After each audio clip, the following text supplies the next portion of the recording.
National debate on sanctuary cities becoming a flashpoint in one community after an illegal immigrant is accused of sexually assaulting a high school student. So why is the mainstream media flat out ignoring the story? Mark Stein is here to react. That's coming up next. And this morning we're getting back to our family roots with a test of our DNA. You are 60% Scandinavian. Look at that. Which consists of Sweden, Norway, and Denmark. No wonder I love the Volvo. And I do. Those are my results. Now Brian's turn. The big reveal. Where is Brian from? A big question that has puzzled many for a long time. We'll have the answers coming up. And who has my...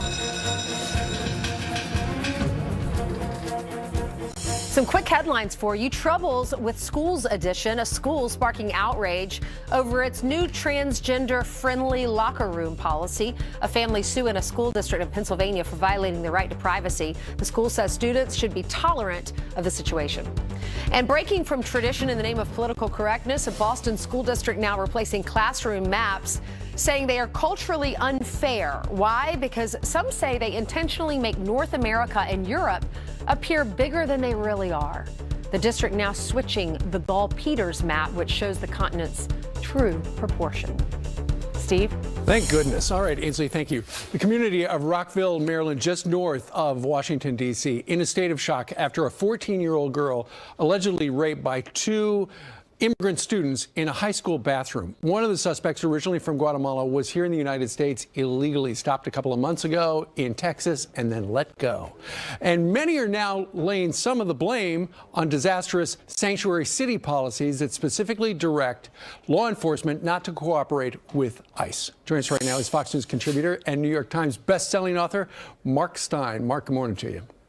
Hey, good to be with you, Steve. Okay, so Montgomery County, where this happened, is pushing to become a sanctuary county. Maryland apparently has passed legislation where they're trying to become a sanctuary state. Right. Okay, that frames what has happened in Rockville. What do you make of it? Right.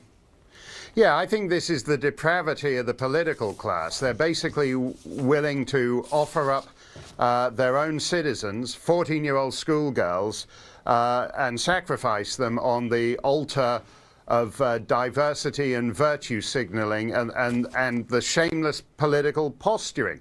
You know, as we saw in the Gorsuch hearing, Democrats particularly have great empathy in theory, but the practical consequences of that poser empathy are what happened to this girl in this school bathroom a few days ago. There is no benefit to the citizens and legal residents of the United States in fetishizing mass illegal immigration, and shame on this county and the state of Maryland for going along with it. Well, we know at least one of the guys was in this country illegally. I know in one suburban school district, 19 different languages are taught and used in the school. And in this case particular, you've got adult men, in this case, in this country illegally, sitting in the same classroom with teenage girls. Ultimately, as a parent, you got to wonder, who's sitting in the same classroom with my kid today? Yeah, and this is in a culture where if you were to propose reading Huckleberry Finn, everyone would go bananas and demand a safe space. But you can't have a safe space for a man who is a grown adult man who's in the country illegally. And incidentally, he was supposedly detained at the border and then let go by U.S. immigration. I brought in a 5-piece band from Montreal a couple of weeks ago on H-2B visas, and a guy called Officer Williams at the Highgate Springs border post in Vermont detained them for longer, I would wager, than this illegal immigrant was detained on the southern border before he was released, supposedly to report to an immigration judge in 5, 10, 20, 47 years' time. This is a corrupt, broken system of which lawful citizens and residents of this country are the victims. Well, Mark, both these guys apparently came into the country during the Barack Obama era, where it was catch and release. Even if you're within 200 miles, let them go. They'll show up for a judge eventually. Donald Trump got elected. At least he won the nomination on the promise that he would do something to crack down on the people coming into this country illegally.